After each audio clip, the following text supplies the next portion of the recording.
This is the Cats and Pudding Podcast. A melting pot of pudding.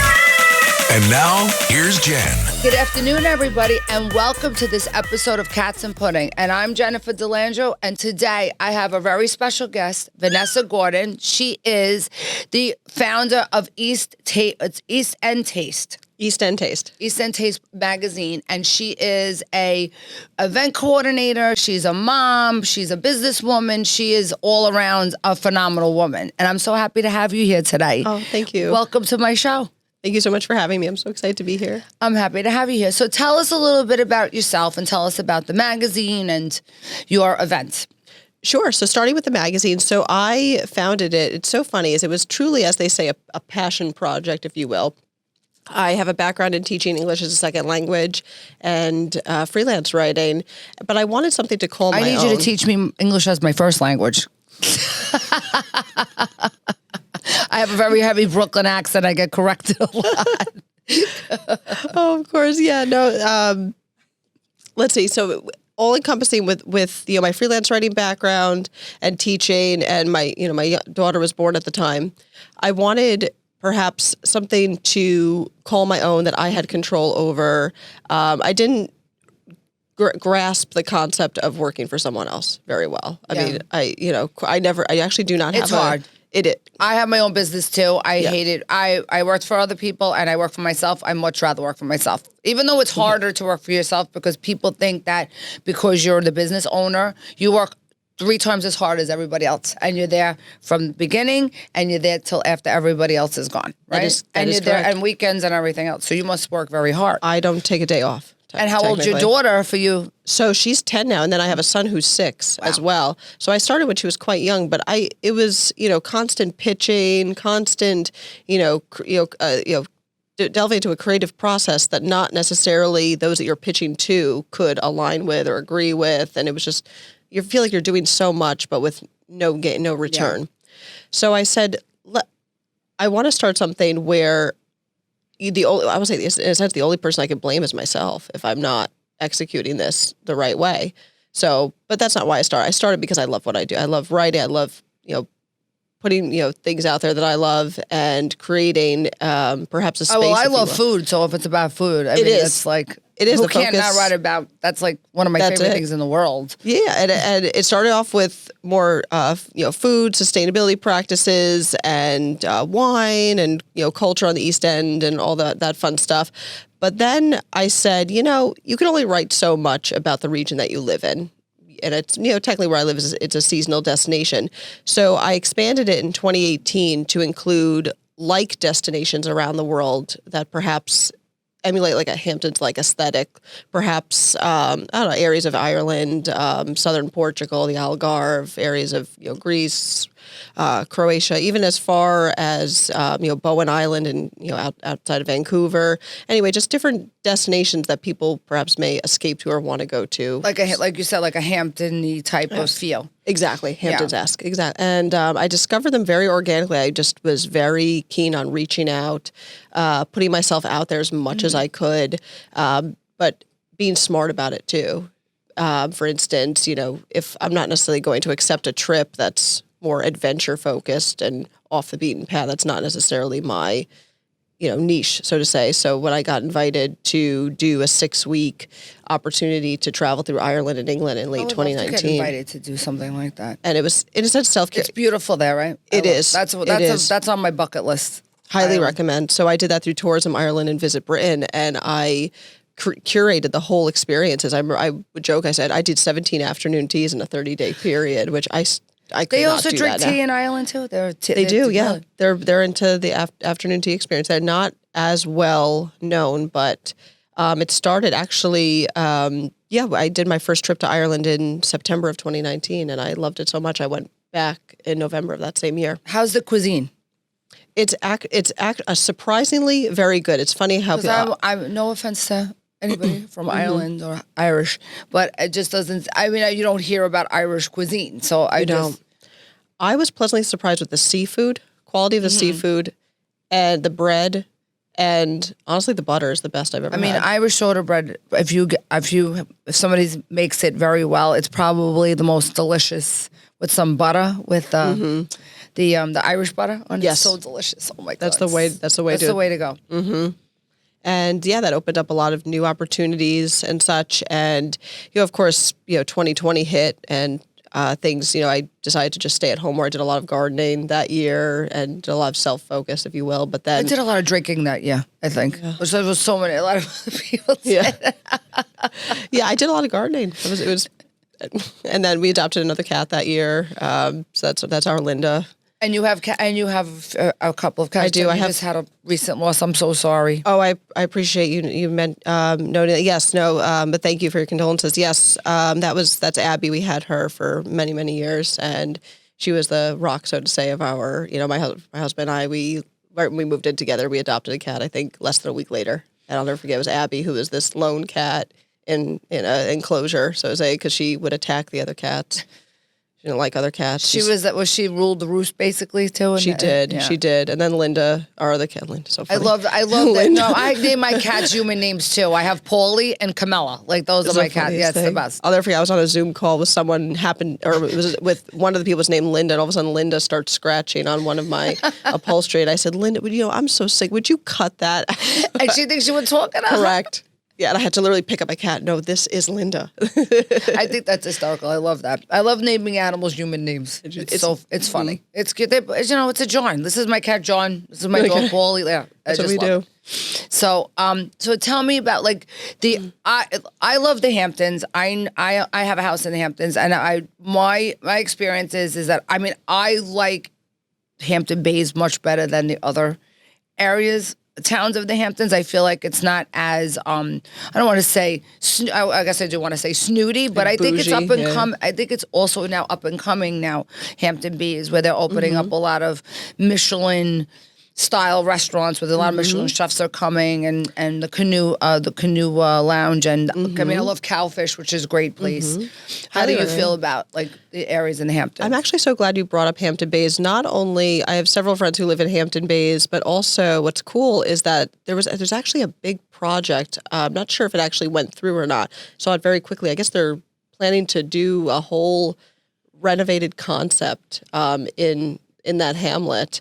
I want to say it's like an over $20 million plus project. They're trying to make Hampton Bays like Sag Harbor, which I'm hoping is a success. If you go, there's a new place called the Wine Room at the Cottage. That's pretty good. There's another place, wonderful guy that I know named Mark, who owns the Cottage at Hamlet Green. He owns all of that there. Yeah, no, canoe place I have not been to, believe it or not, but I'd love to. Head over there. At some point. Beautiful. It's beautiful. It's, they're really building it up. I just feel like it's so much closer to come in from the city, coming to Hampton Bays, because then you have to drive. It's like another hour, or sometimes even an hour and a half to get down Montauk Highway just to get to Southampton or East Hampton. So I just feel like it's, for me, I love that, it's easier to get there. So, but I do. I love the Hamptons. It's just a different feel. It's a different vibe. It's a different vibe. Hampton Bays is definitely a different vibe than Southampton. Definitely. I do like escaping to Hampton Bays, though. Yeah. It's a nice area. Now, where do you live? Where are you originally from? Interesting. I originally from East Hampton. My grandparents had a home in North Haven, and then I moved to Connecticut for 15 years. I met my husband, who's also from East Hampton, and we decided to come out east. And originally, we had a place in Sag Harbor, and then I love Sag Harbor. I used to live in Sag Harbor too. Yeah. Awesome. We were on Hampton Street. Yeah, I wasn't far from there. And years ago, I remember seeing Christy Brinkley and Billy Joel on the beach, and they were the first celebrities that actually lived in Sag Harbor. I think they started the trend, because Sag Harbor was more residential. Like, people who lived in the Hamptons lived in Sag Harbor. It wasn't like the summer place, but they kind of started the trend. This was probably 88, 87. And I used to see Christy Brinkley on the beach with her beautiful, she would have little overalls and notice stitch and makeup up and breathtaking and the nicest person. You'd walk up, she's like, hi, how are you? Like you're Christy Brinkley and here's Billy Joel. Uptown girl, there she is. But nice people, but beautiful area. Now that's Hampton Bays. I feel like is, like you said, is up and coming. like the place to go now. For sure. Now, what made you start the brunches and the events that Oh, you're yeah, doing? so totally. So I started the Hamptons Interactive Brunch in the spring of 2018. So I brought the concept to my then event team, and I said, I'd love to do an event. I've always attended your events. I always had a great time. And I said, if I'm going to execute it, you're the individuals I'm going to speak with. And I'm so glad I did. So with that being said, I had just a vision of just a simple networking lunch or brunch or concept. I think I chose brunch because I didn't see any events that encompass that in any way. They all were like dinner parties, a lot of late night parties out there. And it would really make more sense to do a brunch there too, because Correct. it's the summer. It's nice. You could sit outside. Like, so that's, I mean, that would make more sense to me to have Definitely. that type of event there. Definitely. And I also chose brunch as well. So we had the leeway, so to say, or freedom with the time of the event. So we could do like 10:30, 11 a.m. all the way up until like 4, 5 even. So that was really cool. So it was also a void in Saturday afternoon events. In addition to that, I always like to say that the Hamptons Interactive Brunch is in lieu of a magazine cover party because East End Taste is all digital. We don't necessarily have that opportunity to get in front of people physically. So this is our opportunity to Actually physically interact, networking. And that's it. And then we rotate beneficiaries every year. So How do you now? It's a sponsored event, and Yes, in and part. you also have vendors there sometimes too. Correct. Because I went to the one 2 years ago. It was really nice. Thank you. That place was nice. No, not a lot of parking there, so It's funny. it's a pain in the butt. No, out there. totally. It's a pain. It is. It's It annoying is out there. We did at the same location the fourth year. I ensured that there was valet because I said, guys, I mean, Yeah, you got to give us a break here. No, totally. But that place is beautiful, and that was I forgot what that place was. Barron's called. Cove. Barron's Cove. Beautiful. Yeah, thank beautiful. you. And where are you going to be having it this year? We're having it at a private estate. Okay. And where at this we can't really say where. Who could you say what? Where I can only say after people purchase tickets that we release the is address. it somebody famous? I would say it's a beautiful. There'll be famous people there for sure. But Who is going to be on the guest list? Can you give us? oh my gosh, I will. The only one I could say is Deborah Cox is our co-host. Oh wow, Yeah. that's amazing. Yeah. And what about the vendors? What kind of vendors are you seeing coming in? Oh my Wanting gosh. to sponsor. We have, my goodness, brands including Pietro Simone Skincare. We have New Hydration, which they're doing like B12 shots. We have Doll Cakes, who you may have seen her. She was on Yes. The View recently. Yes. Wonderful woman. I've known her for a while, and she's doing custom cakes and cake kits with the cute little dolls, like Barbies and small little dolls inside. Really cute. And we have the sushi class, who's doing a whole sushi spread. Really? Mhm. And how long is the event? It's 11 a.m. to 3:30, so it's a walkthrough style. So it's going to be past hors d'oeuvres and such as well, catered by Tallulah's. And we get to eat the sushi. We did, yes, yes. Can we bake? Can we bake or no? No baking though. No, just like no. I wish. Like we're not gonna have an easy bake oven there that we could bake. I don't know. that'd You're be really probably funny. too young for this, but when I I was a remember. kid, I had an easy bake oven, but I never put cake in it. I usually would put like something that shouldn't go in there. Yeah. Like I would like melt everything in the house that should go in there that did that wasn't cake or a pastry. It was bad. I would like one of those now because there used to be a lot of fun to play around with. But Oh, totally. so we can't. So we're not going to bake any cakes there then. Not this time. But yeah, it's going to be great. And I'm just so excited. And then I'm known for surprising people, so I always love to keep certain elements under wraps until people arrive. We may have some notable parting gifts. So, Wow. So yeah. you're gonna have a good swag bag at the end? Yeah. Oh, I love swag bags. That's my favorite thing. It's my favorite thing to curate, put on, and Yeah. there's nothing like it. I love that. And I have to say, most of my best swag bags came from Hampton parties, I have to say. Yes. Every time I went to a Hampton event, I would get such great, and stuff that like you don't always get like that. Like it's just something that would be, that you wouldn't buy for yourself or you wouldn't Right. think to get for yourself. Get some good stuff. Last time I got a great curling iron, like a beach waver. It was like, I got Yep. something like that. That was at my event. Mhm. Yeah, that was a great Yeah, gift. I'm like, thank you. wow, I still use it. I use it all the time. Amazing. I love it. Yep. So see, I utilize my swag bag. I just didn't throw it in the corner. Definitely. And now, how is this doing all this? I mean, having young children, Oh, it's it's a lot. got to be rough. It's a lot. I'm so glad I'm doing the event early this year. So it'll give an opportunity to take a break and be with my family this summer. So I'm really looking forward to that. And you're going to spend time, you're going to be able to stay home with them a little bit this summer? Yeah, they're going to be in camp. They do tennis, and my son does jujitsu. But they'll be in camp, and I intend to be at the beach almost every day. Good for you. If I can help it. And because these days, the kids are so involved in so many activities. I can't even imagine having to pick up and drop off you guys. It's amazing what they do these days. I'm like, I would never. My parents would never take me anywhere. I would have to walk everywhere. Mm-hmm. So any type of activity I did, I would have to find my way to get there. So today these kids do so much. So it's probably fun to. They do. My gosh. Even I just told myself I'd love to do more than I had the opportunity to do as a child, and I hope they're, more than satisfied. And 1 and 10 and 6. Yes. Right? Those are fun ages. They are. Oh, those they're are funny. Fun ages. They are funny. And no more. That's it. You got your boy and your girl. You're Correct. done. Boy and a girl. I'm done. Now your baby is your magazine. It's and my your events. Exactly. My business and your business and my 4 cats and yeah. But that's what you want to focus on now too. Yes. But it's going to grow with your family. Everything tends to grow together. Yes. I find as a woman in business, it's not easy. It's not easy juggling all those jobs. There's a lot that people don't see on the back end that they it's taken completely for granted. No. Which it comes all encompassing. But I enjoy. What it comes down to is I love what I do so much, and that drives you to do it, right? Yeah, that's so it. I mean, you're gonna do if you love something. My grandma. She didn't say it, but she always used to say this quote: "You'll never work a day in your life if you love what you do," and that's so true. And if you enjoy it, then that's just a plus if you get to do that, right? Totally. But with moms, like most people don't realize how hard it is to be a mother. Like it is the hardest job in the world. And that might sound so cliche and so old fashioned, but it is. I would rather work 50, 60 hours a week than seriously, when I used to be home with my kids, I was a better mother working. I was, because when I was home, I was like mommy dearest. Like everything had to be in place, everything, and I would be focusing so much on that. I felt like I was better with them when I was out at work because I was able to spend more quality time with them, and I was better. When I was younger, I was home a lot with them, but as I got older, I didn't have the patience anymore to be home. Right.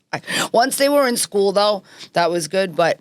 It's a hard job, and it's not recognized. You don't think about being a stay-at-home mom as being it's hard. It's rough. I look at these women like I don't know how you do it, and then they homeschool their kids on top of it. Oh, that I did. I did do that for a year with my daughter when we traveled. She traveled with me to Ireland and England, and ironically, 2020 happened, and I'm like, well, you're already homeschooled.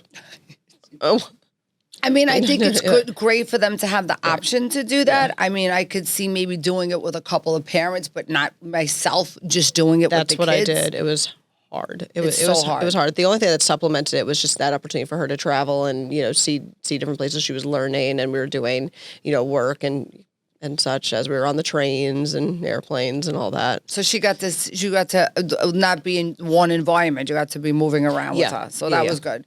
Because I don't know, I could not handle it. During COVID, it was so funny. I mean, I used to forget that my daughter would be on screen, and I would walk by the camera and be like cursing, like, what the fuck did you do? Go take the laundry out of the laundry basket, and the whole class is listening to me. When I used to do that all the time during COVID, it was so funny. She's like, Mom, the whole class heard you, my teacher. And I said, tell him to let you get up and put the laundry away. So, yeah, I remember those days. I hope those never happen again, but it won't. No, I hope not. Hope not. But you are doing it. You're an amazing woman. I mean, the things that you're doing. Oh, thank you. Yeah. Is there anything else on the horizon for you besides this?